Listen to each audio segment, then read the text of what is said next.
Welcome back, everyone. My name is Eltimar, and we are going to be continuing our Let's Play of Disco Elysium. Where we left off last time, we were about to head upstairs and talk to Clausia again. Clausia again?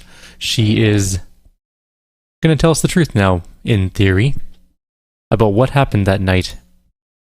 What really happened the night of the murder. We still haven't even been down to the coast yet, so really, we're not even... Well, actually, I have no idea how far we are in the game. I have no good gauge of, like, are we in the mid-game now? Maybe? She cracks a weary smile, leaning back against the railing. Something in her demeanor has changed. She's tired, consigned to her fate, to being here with you and what's to come. The Hardy boys told us what really happened. I understand. She puts her coffee mug on the table. You don't look surprised. You were expecting this. I knew there was a chance you'd get them to tell you. It's what you do. You're the police. For what it's worth, I'm sorry for wasting your time. She winces. This is good. Clear the air first between you two, then move on to questions. No, it's not good. It's the opposite of that. This will let her dictate the terms of your... Shush! I can't hear what she's saying. If you knew we would find out eventually, why did you waste our time? Because of the Hardys. I couldn't just dispense with them. They were only trying to help me. She looks at her feet. Out of the shit I've gotten into. That's not a good enough reason. You're right. There's more. More? You answer to the coalition government and, by extension, the moral intern. She reaches for a new cigarette, briefly glancing over her shoulder to the sea, as she's done time and time again. A grand expanse of water reaches over the bay and to the horizon, grey and pale violet in the morning light. What lies beyond it? The Pale, the Mundi Isla, the Occident, and then Oranje. The old, old world. Is that why you're looking over your shoulder? You're afraid of the moral intern? She nods. You share a database with them. You send people to their courts. She lights the cigarette. Is this part of why Oranje is a bad memory for you? She nods. I have people after me, and they are friends, or they have friends in the moral intern, and some are the moral intern. If I show up in your records, officer, they will find me. They will... What happens if they do? They will kill me, sir. If you file my name, take me in for questioning, enter me into the moral intern mill... There's a wince and a pained little smile. Well then I'm fucked. For nothing. This murder didn't have anything to do with me. What happened here the night he died? We were there. She points to the window. The silhouette of the bed is visible. Together in bed, I mean. Tell me exactly what happened. Okay, she takes a deep breath. He was in a kneeling position. He had just entered me. I was on my back looking at him. I heard the window behind me shatter and I turned to look. There was a hole in the glass. I turned back to him. She breathes out. A moment's silence. His eyes were looking through me and his mouth was open. Dumb. I could see... Her chest rises and falls with each word. She keeps herself together and says it. I knew he was dead before he fell down on top of me. And then what happened? He was heavy. I pushed him off and he fell to the floor there. She points through the window. He had only his boots on. I bit the pillow, not to scream, then ran downstairs. There's a long pause. She stands there, her arms at her side. Then she continues. I waited for the second shot to come, for me. I thought there would be one. It never came. She's forgotten about her cigarette. The butt has burned right down to her fingernails. Your cigarette, miss. Oh, she looks at it and quickly tosses the butt aside. I'm sorry this happened to you. So am I. She immediately proceeds to light another one. What time was this? When did it happen? It would help us if you could be as precise as possible. 11:30 to 12:15? I don't know the exact time. Around midnight. That's okay, he makes a note. Were you inebriated? Not as much as usual. He'd done a line, plus other things. I was drinking. Wait, Titus said she was gurning her jaw off much more than usual. Titus said he looked pretty high. Oh yeah, she tilts her head. I did one of his lines just to clear my head. Good thinking, clear your head. You should clear your head, get into his mindset. Did you hear or see the shooter in the course of this? No. What did you do then? Nothing, I was trapped. I was stuck in my room. Downstairs? Stuck in my room downstairs. I got some clothes on and crawled back up, drew the blinds, blood was coming from his mouth. Not a lot, just a little. He was still on the floor, slouched. I couldn't be there and with him anymore, so I ran down and out of my room, into the hallway, down the stairs. I knew there would be people there. What happened after? Actually, what did you do to have these people after you? It's not nice, but it's not illegal, not here in Revachol or even Oranje. What exactly did you do? Industrial espionage. I joined a business collective with the intention of betraying them. I did my job well enough to be asked to do it again. With a bigger company, the kind you really don't fuck with. I took their ledgers, 2 decades worth of accounting. He taps on his notebook. I need the names of the companies involved and who hired you. The job was Loosduin County Savings Bank. They sound small, but they're part of the Looskop conglomerate. That was the second job. The first was some printer company. You wouldn't know them. As to who hired me for the job, I don't know. But they're after me too, along with the loose cap and their friends in the MI. She breathes out heavily. Once you're done in the competitive intelligence circuit, you don't have allies. You're radioactive. Loose cap. These people engineer financial disasters in second world countries. The conglomerate also includes the Bank of Consecration, Earberg, and the popular Papa Lolo line of dairy products.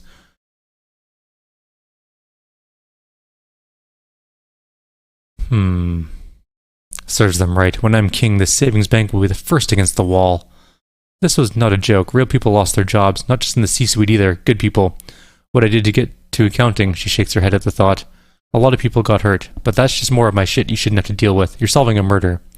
What happened after you ran downstairs? Sylvie was tending the bar. A lot of people were there. The Hardys were at the table in front of the stage. I think the union box was full. Ruby was there too. They were having such a good time. She pauses. I sat down, and they all welcomed me. I didn't even have to say anything. Ruby knew something was wrong.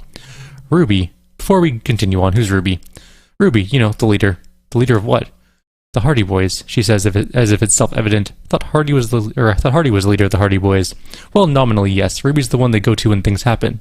Like, things they need taken care of. She's the organizer. This Ruby, in her phrasing, is entrusted with great power. She trusts her, and so do the others. Okay, let's go on with that. Well, Ruby said, let's talk upstairs. I showed her the room. I've known these people since December. They know my situation, that I can't leave a paper trail. Ruby was the first one I told. She said she'd take care of this. It's what she does, you know, take care of things. I helped her get the body to the bathroom. We used a belt to pull him up under the shower to keep him upright, to produce lividity matching a hanging. Yes.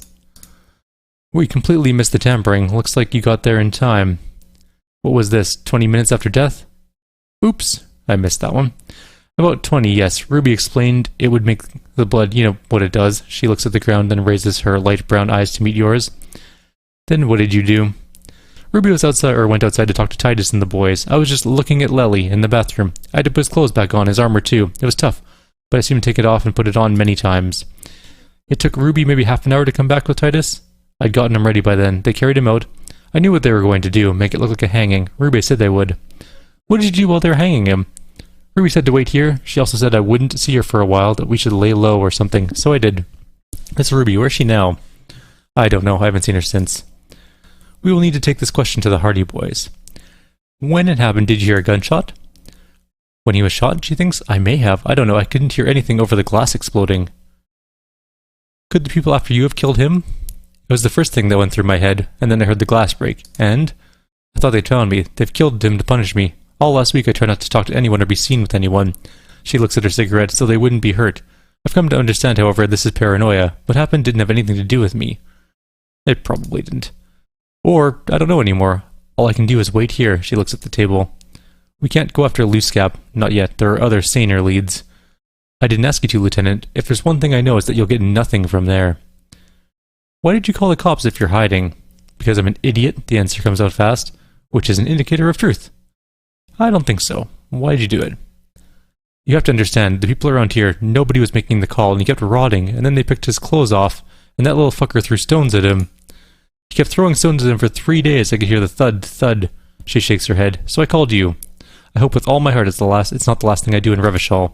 She definitely called the cops. That was task complete. It could not have been a lie. That is impossible. I'm just gonna turn off my microphone a sec. I got a cough. My apologies. There we go. Oh god. That was a lie too. Who made the call then? When was the window changed? I point to it. Last week, Angus and Titus's brother, I think, he called Tibbs, took care of it. She takes a drag.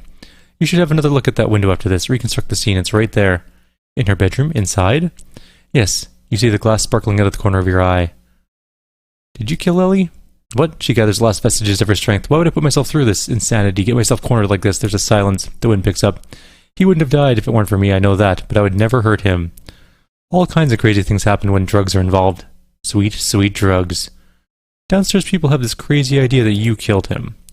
I'm sad to hear that. They must have said it in some fit of frustration or under pressure. They couldn't have meant it. I've talked to them after it happened. No one has implicated me. It's okay if you did it in self-defense. I did not kill him to defend myself from rape, she says. I told you before that wasn't what happened. True, sire. 'Tis true. Drugs were an integral part of your relationship. Perhaps they contributed to its end? What does that mean? Do drugs make you aggressive? No, she shakes her head. People don't take drugs to kill each other. They take them to feel okay with each other. Thought you Revachol people would be more enlightened on this. She pauses. I'm sorry, officer. I'm under some stress here. Alright, I got some other questions, though. Well, I think we're done here for now. We have nothing else to do. She nods silently and doesn't even smoke, just picks up the cold coffee and holds it in her hand. The lieutenant glances at you, then at the door. He's thinking, are we done here, or should we arrest her? She's a flight risk, and she lied to us. She should be taken into custody. No, that won't be necessary. Just leave her alone. She's been through enough. She doesn't need this police brutality. This guy won't budge. You have to wake Multi-Face up forcefully if you want to continue pushing her. Alright, in God's name, wake up! What? Dear God, you've been lied to. She could have killed her lover and lied to everyone. She's not candid at all. She's smoke and mirrors and will-o-wisps. She probably didn't give you her real name either. Why would she? Arrest her immediately before she further entangles you in her web of lies. Take it easy. Start at the top. Choose at the bottom. It's how we've always done it. No rush. See?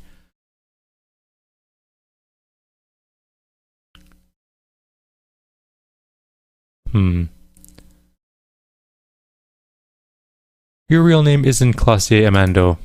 I agree, the lieutenant turns to her. You wouldn't give us your real name, not when people are after you. Okay, her voice cracks suddenly like there's a garrote around her neck. Okay, what? Okay, it's not. Good, you can tell me the truth. You log your work every week. It's all transmitted to...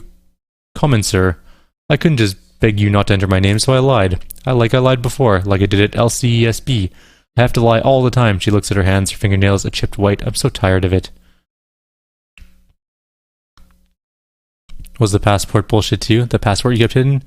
No, it's submerged in a plastic buoy off the coast, in the reeds. It doesn't say Classier Amando. It says Anouk Meyer Smith. Falsified documents? Passport and visa, she nods, given to me by my employer. Can't even use them. My employer probably leaked the name. Meyer Smith. To hurt me. Why would they do that? I didn't show up to a rendezvous. They didn't take that lightly, she rushes to explain. I didn't show up because I was afraid they'd do something to me. The job was finished. I'm just a liability now. Where's the buoy? West of the boardwalk in the reeds on the coast there. She points towards a clump of ruins on the western horizon. I put it there when I first arrived. Haven't been there since. I'm not sure I could find it even now. It's useless. Well, I'm going to check the buoy out. West of the boardwalk in the reeds. We have to check this buoy out. The lieutenant makes a note of it. You're welcome to it. It's in the reeds northwest of here past a broken sewage pipe right near the water line. Tell me your real name. It's Katarzyna Alexiei. Alexiei? The smile on her face is timid, almost painfully so. It's a grad name. Zemsk or Yugograd in origin. Not Occidental at all. Smells of motor oil, taiga, economic dissolution, and rock music-infused alcoholism. Hold on. Katarzyna Alexiei is not even an Oranese name, isn't it? It's not even Mundi. It's Grad. My parents were Zemsk immigrants, but I'm nationalized. Oraniers. All I remember is Oranier. She's silent. Alexei is my father's name. Of course, she doesn't look like an Oranier woman after all. She is... Should I guess, you don't look Oraniers. I've always had that going for me. I only have the birthmarks of an Oraniers woman. Finally we meet. Katarzyna Alexiei. She nods, her round eyes meet yours. They seem moist from the wind on the roof. Are you actually Miss Oranier 37? I am. Her smile quivers. They can never take my sash and scepter from me. Yes, they can, for lying. Conclude on that one. You know, I think you didn't make the call to the station. I did. She takes a step forward. What is this? I called your desk or whatever it is. The numbers are all over town. Call 8-100-2 for emergencies. There was an older woman on the other end. It sounded like she was smoking. She took my complaint and she coughed. That is the emergency desk number. Anyone can know that, sire, by looking around and calling the desk. I don't believe a single word she says. Time to make the call. Thursday night, it was late, sometime after 12. She nods in our direction. That checks out. I say nothing. She stands before you, holding her back very straight. Kim, why have we not arrested her yet? There may be grounds here, at least for an extended detention. A little whimper. The woman hears you. She's looking around. What if I told you you're under arrest, Katarzyna Alexiei? But I haven't done anything. She backs up against the railing with a forced smile on her face. Anything illegal? Failure to aid a police investigation. She purposely misrepresented information crucial to the case. That's right, gang. Stern and merciless now. Stern and merciless was we reel her in.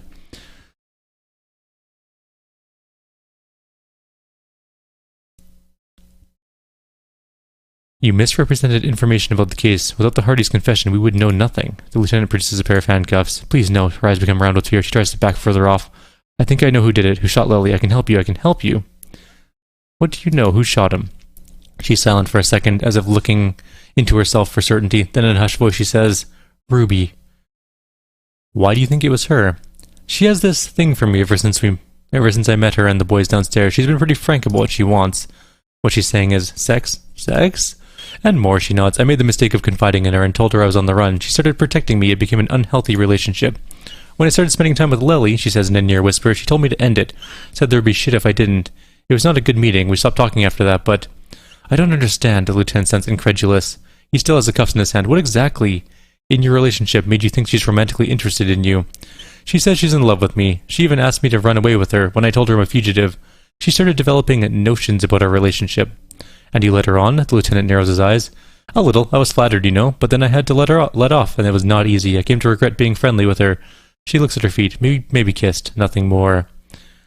Sounds like she was fixated on you. That's just an assumption.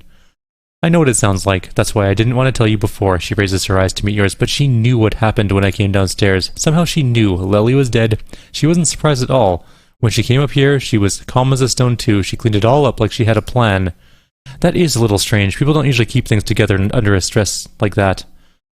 When Ruby said there would be shit happening if you didn't end your relationship with the deceased, was she threatening you? She came over one night drunk. She said she turned my life into a living hell. I've been threatened before, so I can tell when someone knows how to do it. And she's a pro. She must be, to keep the Hardys in line. I've tried severing ties with her after that. I thought it had worked, but she looks through the window of her room. And how could she have killed him? She could have access to the roof. She points to the barred door next to the window. You've noticed the door there, right? Maybe it leads downstairs. She could have come up to the roof, through that, and taken the shot right here where I stand. It was dark outside. I wouldn't have seen her. Then slipped back downstairs without anyone noticing. That is possible. Interesting theory. Did she know that door exists? Had you been out here with her? Yes, of course. She's been up here many times, jacking private stations off the ring antenna. She used to come here to drink on the roof with me before it got weird. Okay, Ruby. That's it for Ruby. Okay, and what?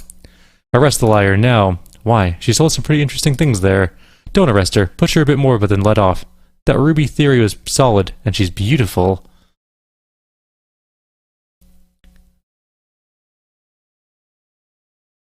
Who? Her. Stop letting her distract you. Okay, I'll leave you here, miss, for now. I back off completely. Thank you, she cradles herself for warmth. Thank you, you won't regret it. Something tells you, you will. Do I have anything else to add? Nope. Let's change the subject for the time being. Let's get back to those lies you told. Lies she repeats and trails off. It's unclear what she intended to say. Yes, we demand she be punished for deceiving us. We demand her anxiety. Nope, okay. There's nothing else. Let's return to this later. We got Cop of the Apocalypse complete. Our thought is done. It is just the most crazy looking picture. We have Learning Cap for Inland Empire raised to 6, and Shivers also raised to 6. I really want to get this one going too, though. We're 60 experience points away, so we need to work on that a little bit. Let's go check out the window inside, though. We're not going to arrest yet. Also, I gotta check to see if Lieutenant wants to talk to us. He does not. Apparently. We can talk to him anyways, see if he has anything to add. Nope. Okay. Nothing really big. We have a pretty good chance. I'm gonna just save first, and then do it. We might fail. We did. Okay. Let's try it again. I just want to get this particular part done. And plus 72% chance. We should succeed more of those 72% chances, but we seem to have pretty bad luck with them, actually. Can you go back in there? Thank you. Really? We have the worst rolls. And I know it's confirmation bias, because I'm sure we've made lots of crazy good rolls that probably shouldn't have gotten successes in, but there we go. The golden light melts away into the blue glassy darkness of your mind. In it are two neon-lit shapes, a man and a woman, on the single bed. What position are they in? Like the witness said, the man is kneeling, the woman is on her back. It's the night of March 4th, and a shot has been fired. The man looks directly at the woman. The shot's possible directions converge in his mouth, a ray cast from somewhere outside entering his brain. I like how there's just, like, images of this. Where's it come from? From the roof outside. Location A prime. The glass fractures around the bullet hole. Shards face inwards like a corona behind the woman's back. Inspect the ghostly figures. The man does not know the bullet has entered his brain. He never will. Death comes faster than the realization. Have a look at point A at the roof. The ray cast from the man's mouth unravels into a fan of possible directions, all on the roof at first. The shot could have come from any of them. This is a composite location, A prime, most likely of the origin points. Shouldn't there be gun residue outside? There could have been. Then the rain and slush and wind washed it away. This was more than a week ago. So I'm what, 80% sure the roof is where the shot was made from? 72% with a weapon that's good for a medium range like a rifle or a sports pistol. This is a good short distance, but not too short. The perpetrator aimed with their back against the railing or possibly kneeling for precision. This would explain why it only took them one shot. The lights were on in here. Outside it was dark. It would be like shooting fish in an aquarium, a well-lit aquarium. The victim opened his mouth to let the bullet in. Neither of them would have seen anything outside in the darkness, too busy with their own bodies. Could the shot have come from inside the room, a closer point? Point X would contradict the woman's testimony, rendering the entire proposition void. The figures would be wiped out, Detective. Are there any arguments against A prime? The roof? None that you found thus far, but that doesn't mean there aren't any. Could there have been any other point of origin further away? That's a 28% chance yes. In the model, the shot could have come from a greater distance. Nothing excludes the possibility. Should we extrapolate to include every possible point of origin in Martinez? Extrapolate the radius to include all of Martinez. According to your map of the district, the shot could have come from a wide angle of location, starting with the northern edge of the abandoned boardwalk, ending with an islet in the bay. Let's call them B prime. More precisely, B is for boardwalk, B for Land's End, and B for the islet, or islet. Detective, there may be smaller points in between, but those are too fine to zoom in on. Let's look at B, the boardwalk. 700 meters away, the likeliest of these B positions, 20% chance. A skilled sniper could have made the shot provided he has safe sniper's nest, even with the light on inside. We're talking military training. At that distance, the perpetrator would have had to take wind direction into account.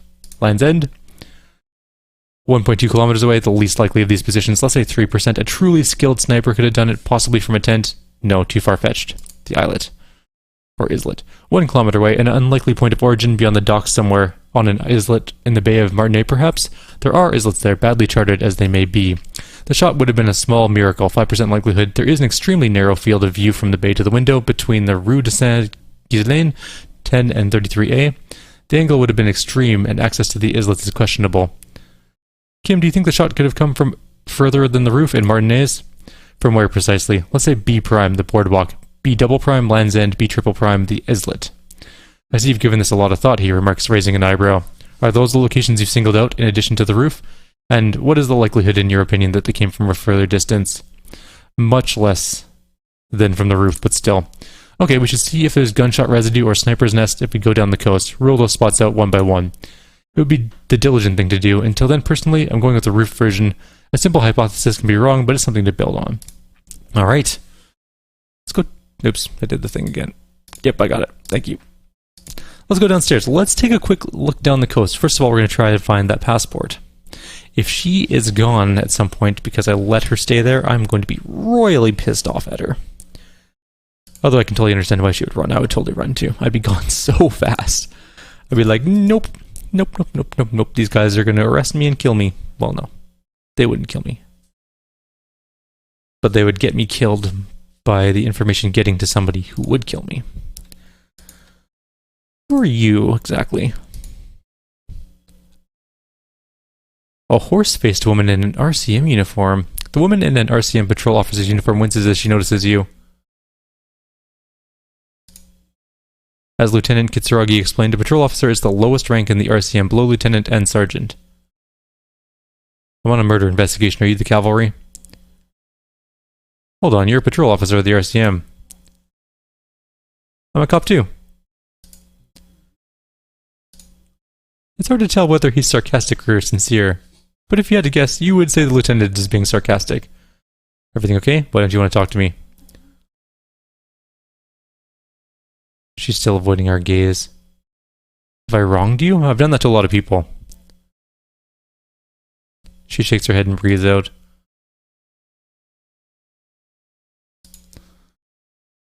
What does one talk about with a fellow officer? What precinct are you from? What precinct? She just sighs. Fucking deranged lunatic, the sunglasses-wearing man pushes through his teeth. You're getting an intellectually unsatisfying vibe from this conversation. Maybe you're doing something wrong.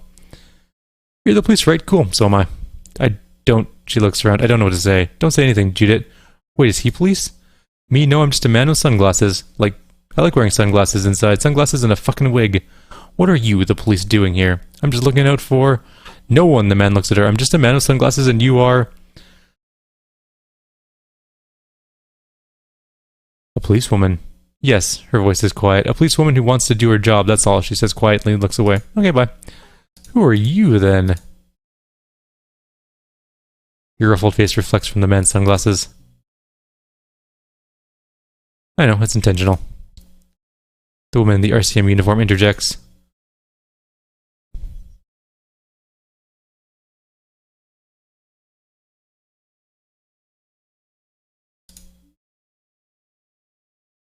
I do look so terrible.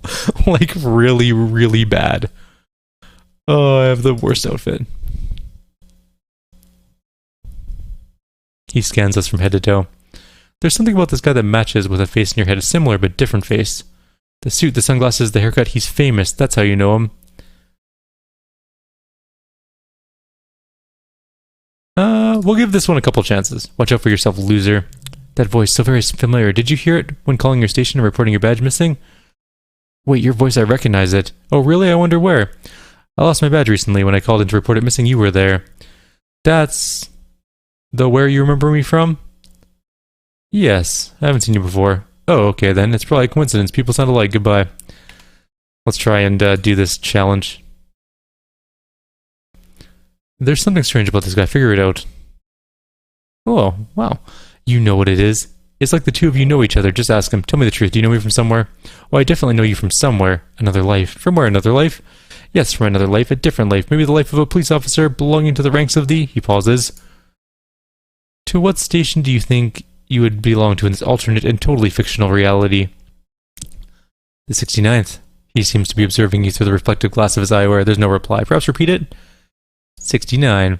Repeating it gets no reaction from the man in sunglasses. Suddenly the world is very quiet. Even the howling wind outside sounds a bit embarrassed. 41st. Okay, the man sounds genuinely excited. That's plausible. That's entirely plausible. Now we're really getting somewhere. He gives you a long, meaningful look and adds, somewhere good. Let's talk about that hypothetical Station 41 you mentioned. Oh, the hypothetical 4-1. Yeah, let's fantasize about that. He blinks aggressively. I'm not busy. You're not busy. Let's play around. So what would our relationship be in this alternate universe? Let's be crazy. Let's say you and I are partners. How's that for a thought experiment? You seem like a cool guy. I'd love to have you as my partner. Would you now? Or would I be cramping your style? The man bites his lip and waves his hand. Never mind, partner. No, you wouldn't cramp my style at all. Okay, how about you stop wasting my time and get on with whatever you were doing then? Do you have a crime to solve? Oh, no. You see, I enjoy watching other better cops solve crimes, and let me tell you, it's been quite a privilege seeing you work. This isn't helping, she says, shaking her head and looking at the man with sunglasses disapprovingly. Who else are in our imaginary police station? You're not going to believe this, but... The man pauses for a dramatic effect. Police officers. Yes, sir, solving crimes and locking up bad guys, and get this, we're not getting their drink on at 2 o'clock.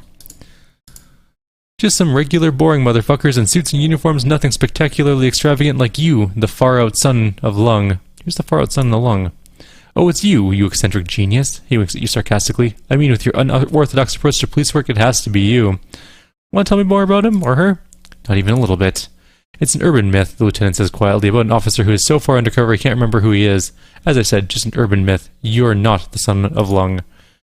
Oh yes, you get the joke. Leave it at that. Can't imagine it more.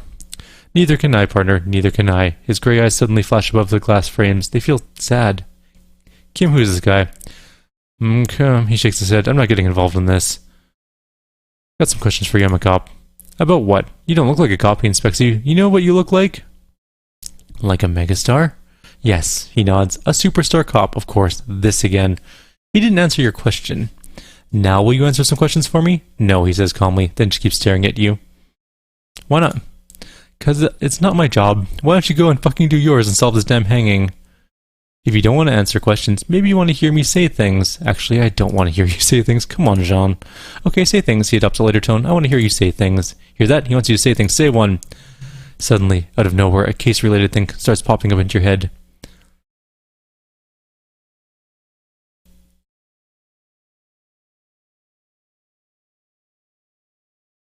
Okay, the person who was shot and hanged, he may have been shot by the person who made it look like he was hanged.